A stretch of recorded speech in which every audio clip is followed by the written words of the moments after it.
अस्सलाम वालेकुम। का हाल बा हो दुलरुआ सब ठीक ठाक। बच्चों आज हम पढ़ रहे हैं क्लास 9वीं और 9वीं में 4 अफ़साना है। पूरे चाँद की रात, शायद, आखिरी सबक और बाद पैमा की दिलरुबा कहानी। तो पहला जो अफ़साना है, अफ़साना के बारे में मैंने आपको बतलाया था लास्ट वीडियो में, सारा तफ़सील से बतलाया था। माशाल्लाह आप लोगों ने लाइक शेयर भी किया था, ठीक है। तो आज हम बात करेंगे अफ़साना के बारे में। नहीं, पहला अफ़साना है पूरे चाँद की रात और जिनके मुसन्निफ़ हैं कृष्णचंद्र।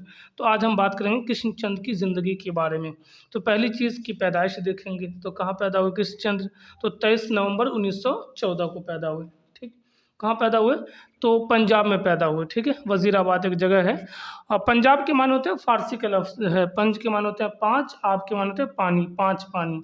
5 पानी का क्या मतलब? 5 पानी का मतलब हुआ कि 5 नदी है यहाँ पे। 5 नदी मतलब सिंधु, रावी, व्यास, सतलज, चेनाब वगैरह। देख लेना, गिनती गिन लेना, सारा कुछ हम ही करें, तुम लोग क्या करोगे? नागिन डांस करोगे? तो 5 नदी है, ठीक है? इसलिए 5 नदी की वजह से नाम पड़ा पंजाब। इनके वालिद का नाम था गौरी शंकर। इनका अपना नाम क्या है? कृष्णचंद्र। वालिद का नाम गौरी शंकर। सीताराम, गाना मत गाने लगना, ठीक है? कहाँ थे? भरतपुर और पूंछ वगैरह में। पूंछ जो कश्मीर की एक जगह है, भरतपुर तो राजस्थान में है, ठीक है? अब पूंछ कश्मीर में है, तो वहाँ मेडिकल ऑफिसर थे ये, ठीक है? बाप मेडिकल ऑफिसर, बाप माँ भी कुछ रही होगी, भैया बाजी भी कुछ रहा होगा। हम लोग का क्या है इधर, भैंस बकरी चराते रहिए, ठीक है। चलिए तो देखते हैं, कश्मीर में मेडिकल ऑफिसर थे किनके? जो मुसन्निफ़ हैं कृष्णचंद्र, उनके वालिद मोहतरम, ठीक है। तो वालिद जहाँ रहते थे तो तालीम भी क्या होगी, वहीं हासिल करना होगा। तो इब्तदाई तालीम वहीं हासिल किया था कश्मीर में। इब्तदा की माने होता है शुरुआत, प्राइमरी प्राथमिक एजुकेशन कश्मीर में ही। इब्तदा का ज़िद और पुज़्ज़ा तो इंतहा होगा, ठीक है। इब्तदा इश्क है, रोता है क्या, आगे आगे देख होता है क्या। और इंतहा एक होता है अंजाम, ठीक है। इसका आगाज़ का होता है अंजाम, ठुकरा के मेरा अंजाम देखेगी, इंतकाम देखेगी वगैरह वगैरह। तो इब्तदाई तालीम कहाँ हुआ था? पूंछ में, कश्मीर में, बेसिक एजुकेशन। 1930 में आला तालीम हासिल करने के लिए लाहौर गए। आला तालीम को आला मतलब ऊँचा, पढ़ते हैं सुभान रब्बियल आला, इसमें सजदे में। तो मतलब बुलंदी के माने होता है। आला तालीम का मतलब हायर एजुकेशन, ठीक है।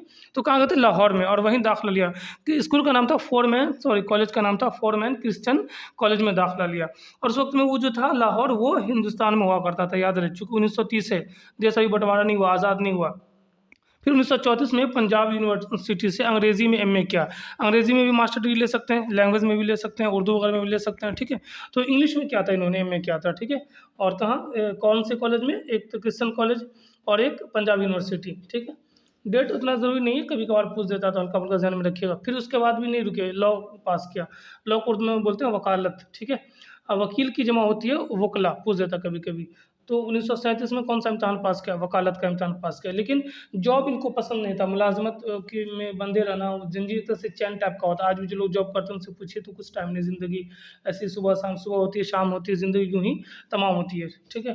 तो अच्छी ज़िंदगी इनको नहीं लगी, तो फिर क्या किया उन्होंने, ऑल इंडिया रेडियो में फिर भी और दे रखा है 1939 में ऑल इंडिया रेडियो, आल लिखा जाता है, पढ़ा वही ये जाता है, ठीक है। ऑल इंडिया रेडियो लाहौर में प्रोग्राम असिस्टेंट के तौर पर मुलाज़मत की। पसंद नहीं था, फिर भी रेडियो जॉकी अभी जितना देख रहे हैं, नवेद वगैरह सबको देख रहे हैं, सायमा को देख रहे हैं, बहुत अच्छा बोलती है। तो रेडियो पे जो काम करते हैं उस ज़माने में अभी भी, तो मुसन्निफ़ लोग जो लैंग्वेज का जिनको इल्म है, जो प्रोनंसिएशन को जानते हैं, एक्सेंट फोनेटिक्स को जानते हैं, तो वो लोग रेडियो पे काम करते थे, शायरी को समझते थे। उनको तो वो काम कर रहे थे, ठीक है। उसके बाद कहाँ काम किए? ऑल इंडिया रेडियो लाहौर में।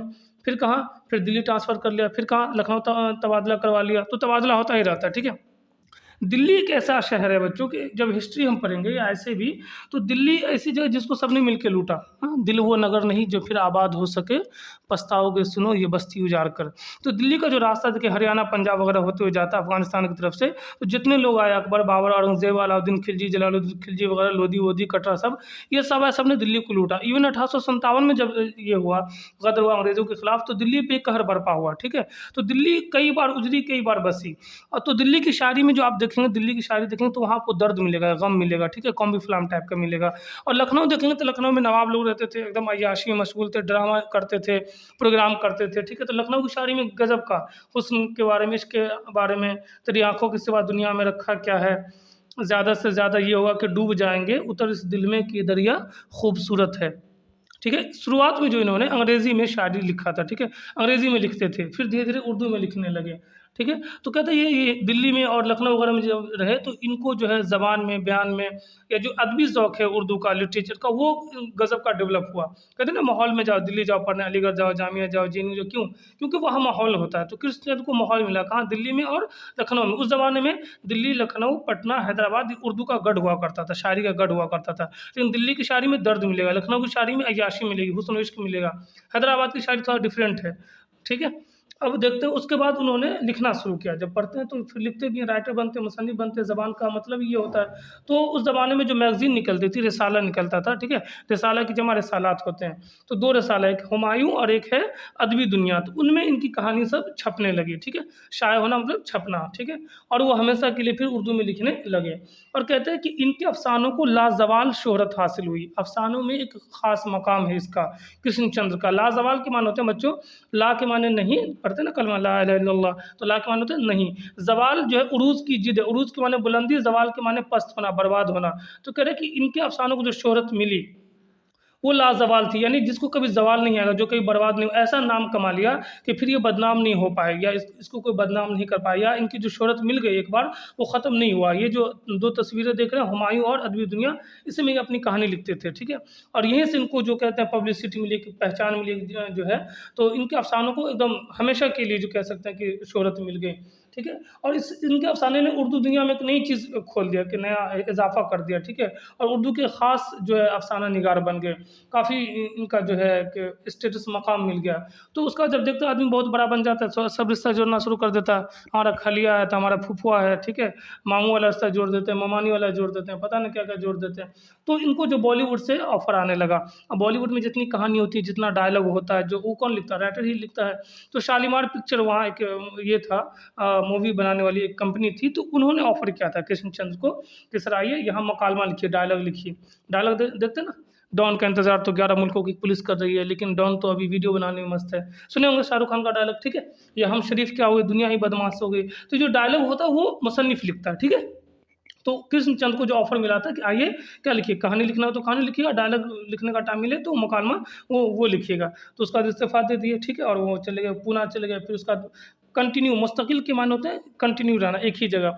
और फिर परमानेंट जो है बॉम्बे में सुकूनत इख्तियार कर ली। सुकूनत के माने होता है चैन से वहीं रहना शुरू कर दिया। अब भाग-दौड़ से इंसान क्या होता है, तंग आ जाता है। शुरू-शुरू में तो बहुत अच्छा लगता है। बच्चे को मारिए तो कहते हैं भाग जाएँगे, धमकी देता है। जब भाग के आता है, दुनिया घूम लेता है, तब फिर दिल करता है कि गाँव में ही रहे, अपने वतन में, अपने नगर में। दिल ढूँढता है फिर वही फुर्सत के रात-दिन बैठे रहूँ तसव्वुर जाना किए हुए। तो फिर वही सुकून की ज़िंदगी चाहता है, ठीक है?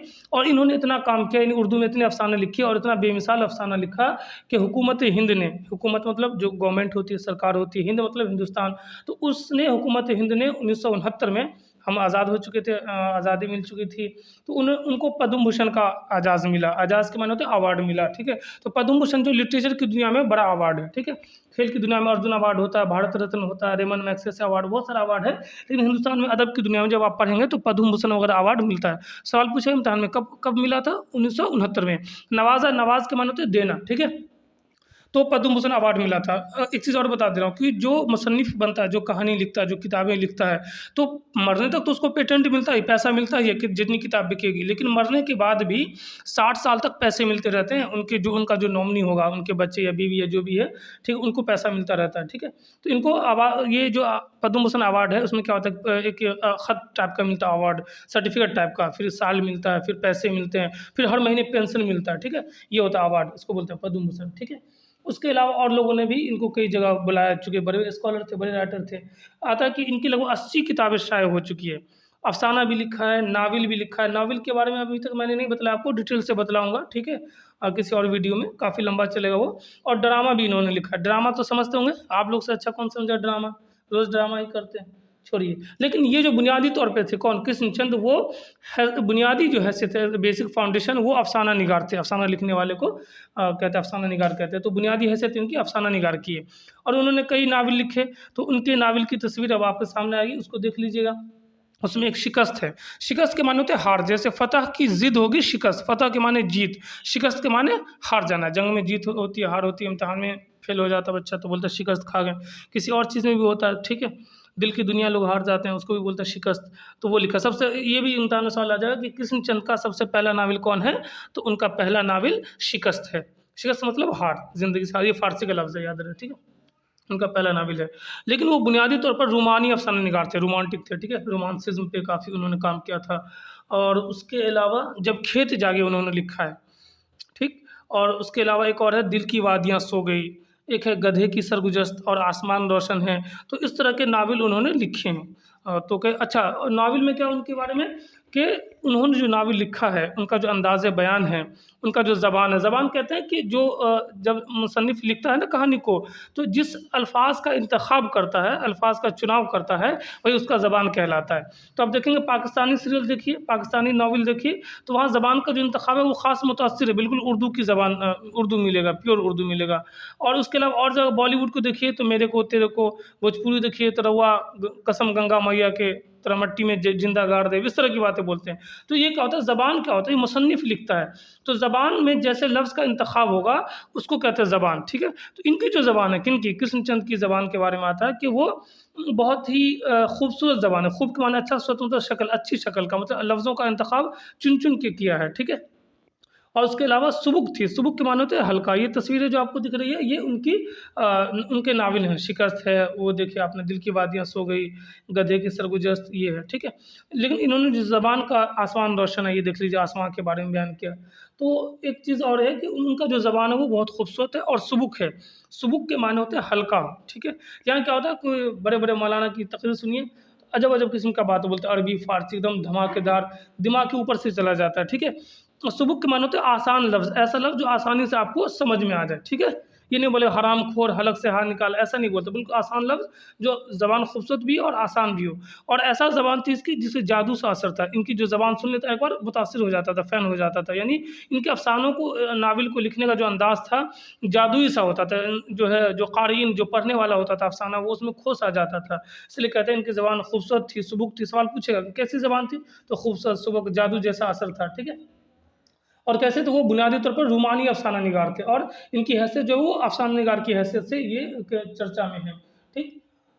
अब बात कर लेते हैं इन्होंने जो लिखा है अफ़साना नावल वग़ैरह, वो एक मेयारी तख़लीक़ कही जाएगी।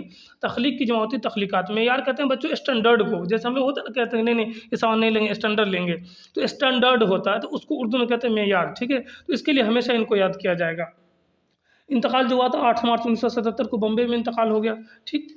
ये एग्ज़ाम में पूछेगा। इसके अलावा सवाल क्या आएगा? तो इसके अलावा जो ऑब्जेक्टिव सवाल आएगा, तो जो पॉइंट मैंने बतला दिए उनसे इंशाल्लाह सवाल हल हो जाएँगे। जैसे सवाल है कि कृष्णचंद्र ने कितनी किताबें लिखी? तो 80। नावल का नाम क्या है? तो शिकस्त है। दूसरे मशहूर नावल का नाम लिखिए, वो भी मैंने बतला दिया आपको। वकालत का इम्तिहान कब पास किया? ये भी मैंने बतला दिया, ठीक है? और किस यूनिवर्सिटी से सबने आपने देखा अभी। मुलाज़मत के सिलसिले में कहाँ-कहाँ रहे? तो लाहौर, दिल्ली, लखनऊ वगैरह-वगैरह। फिर वो शालीमार पिक्चर में चले गए। कृष्णचंद हुकूमत हिंद की जानिब से कौन-सा अवार्ड मिला है? वो मैंने बतलाया। कौन-सा अवार्ड था? ये अवार्ड जो था कौन-सा? पद्म भूषण, पद्म विभूषण जो भी हो, देख लीजिएगा। और इसके अलावा और भी सवालात आते हैं। इसके अलावा सवालात जो भी आएँगे, उनके वालिद का नाम क्या था? इंतकाल कहाँ हुआ था? ये सारा चीज़ देख लीजिए, इंशाल्लाह क्लियर हो जाएगा वो।